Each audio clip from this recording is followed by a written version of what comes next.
Good morning and or good afternoon, everyone. My name is Zahiro Ehsan bin Zamarul, and today I will be presenting or talk about a case study that focuses analytically on the impact of bilingualism and multilingualism on children's language learning.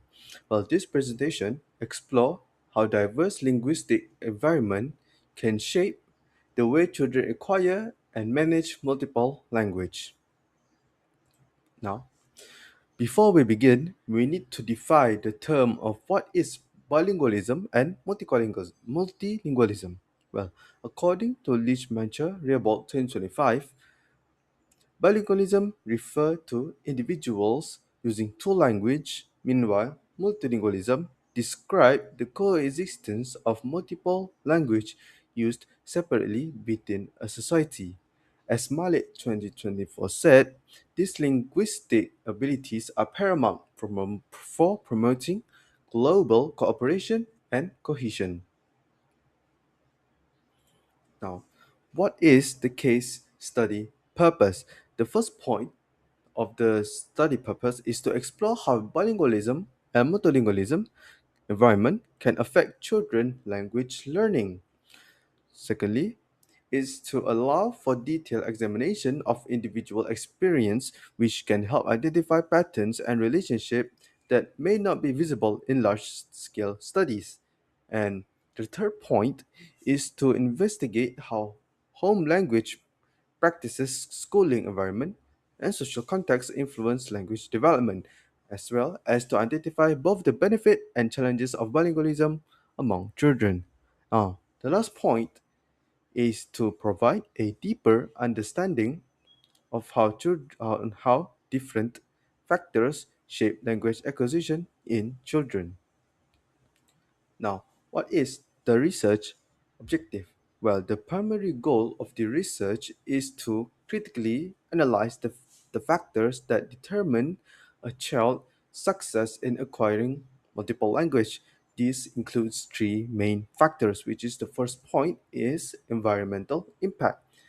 This point is that we want to focus and evaluate how different home and community settings influence the speed and quality of the language acquisition. Now, the second factor and or the second point is structural comparison. This point is that we want to compare the effectiveness of structured language input at home against the influence of formal schooling environment. What I mean by this is that we want to see how the schooling environment differences between a person at home when they studying at home and at school. Now, the third point that I want to talk about is to identify variables. We need to pinpoint the factors that lead to either balanced multilingualism or uneven language proficiency. Now, what is the methodology and ethic consideration that is used in this case study? Now, on the methodology method, we use a secondary data. Well, according to George 2023, he devises as using data collected by others. We utilize this method is due to the fact that it can provide access to reliable and well documented findings without the need for direct data collection. Now, the second point is that these studies, which uses secondary data, often involve systematic data collection methods, making it more reliable and credible and easy for people to understand and check. Now, for the ethics considerations, of course, we must consideration about the confidentiality is strict. According to University of Nevada 2025, when possible, it is best to refrain to retain research data without any identifiers so that the individual participation is anonymous and the data collected cannot be linked to the individuals. Now, secondly, the ethical consideration that we use is to avoid misrepresentation or bias. According to Abbas 2023, why is this important? This is important well, due to the fact that validity is crucial in maintaining the credibility and the reliability of the quantitative research outcomes. Now, we need to study the case background first. So the first case that I find is that we research on a 5.5 years old multilingual child who is exposed to five languages within his home environment. While this child grows up in a linguistic rich household where both parents actively support multilingual, multilingual development. The child used specific languages with each parent showing an understanding of language boundaries. And lastly, most of his learning occur at home, with possible addition exposure through media and early social interaction. Now, the second case is we focus on a 7-year-old Turkish and English bilingual child. The bilingual child can use both language effectively, but sometimes he or she may show the differences in vocabulary depth in each language. The schooling environment also influences his or her development, as the bilingual child may learn through English medium instruction. Now, on to the next point on what did the parent or the school use to make the children know about their language. Now, the first case is that the 5.5 years old child was exposed to five language within the family home. Now, this is very interesting because due to the fact that the parent follow a specific structure called one parent, one language strategy, which this strategy is proven that it can provide consistent exposure to each language. Not only that, the parent also use home support with the use of technology and media. What I mean by that is that, as stated from the case study, exposure to language through media and social interaction or extended family likely reinforces language competence. The parents from the case study has also shown that the use of media, social and technology such as using television, phone, social media have significantly helped the children to improve their learning capability of the language. Not only that, home support such as providing resources has also been used, as they have used strategies like playing games or doing project-based activities to learn the language. As stated from one of the parents, we acted dinosaurs in different situations. For example, dinosaurs are ill, so what do we need to do? We need to go to hospital so we can air them out together. This is temperature. This is this, and this is this in different languages. That is the first case study. Now, the second case is that the use of home support, such as emotional and motivational support, technology and media, and supporting school based learning, have also been implemented by the parents of the second case.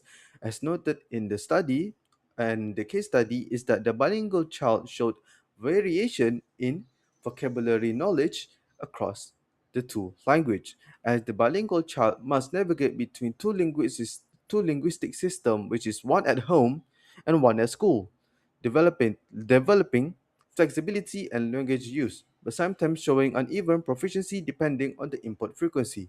What I mean is that the child uses English at school, meanwhile using Spanish at their home.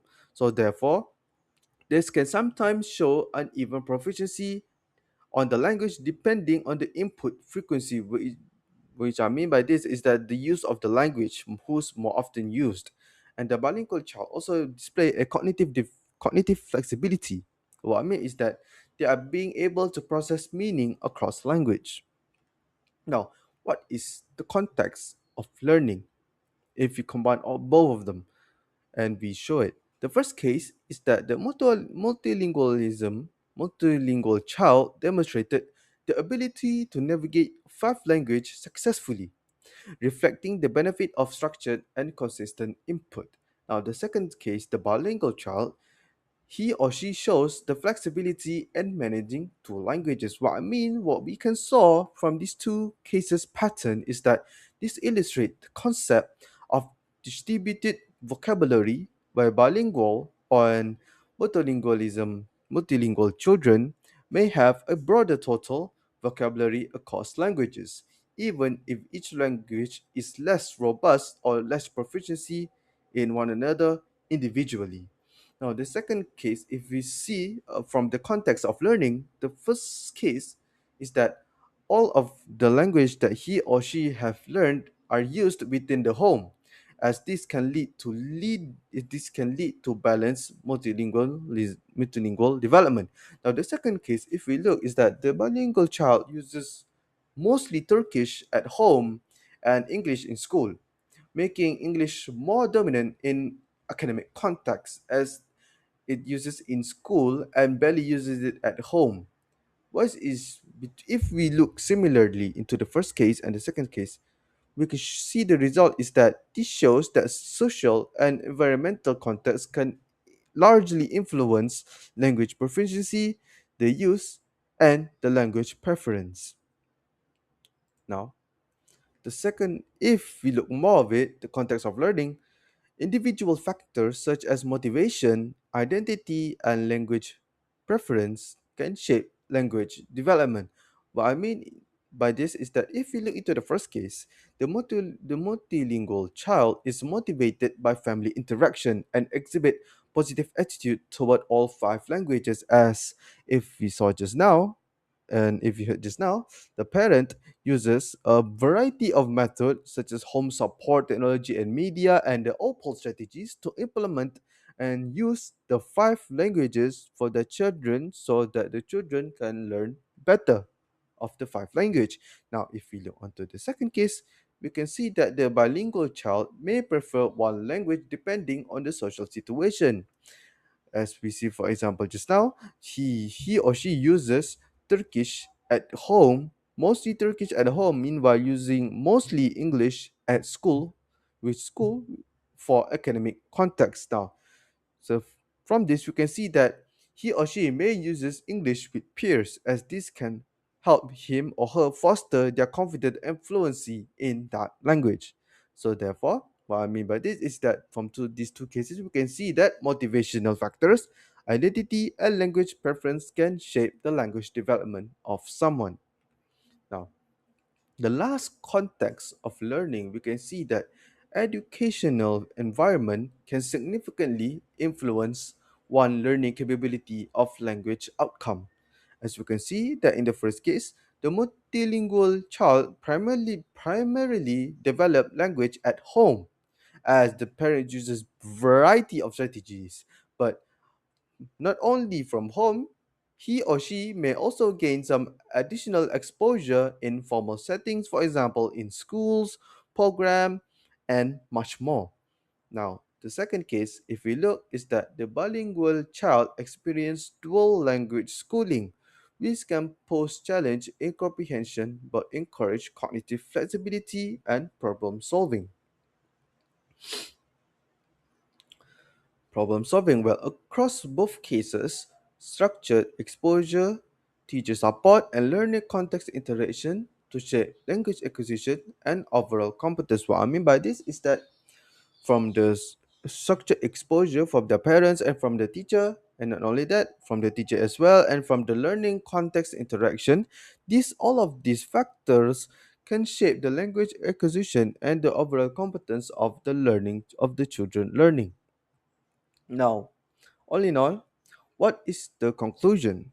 The conclusion is that bilingualism and multilingualism are a dynamic process, which is successful on it is not just about the number of language of one can use on or one can learn, but the quality of the environment, whether it is the structured, like I said, opal strategy by the parents, or method at home, or individual environments such as motivation itself can be found in school and where else.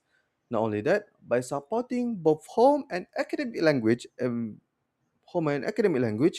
we can also allow children to develop the cognitive flexibility needed for our globalization world, as our world has variety of language. So therefore, a children must have or must learn more than one language if he or she want to be better in the community and the world. I think that's all from me. Thank you so much for your time, for hearing me to talk about bilingualism and multilingualism. I am open to any question if you have any question that you want to ask from me. Thank you so much and goodbye. Assalamu alaikum.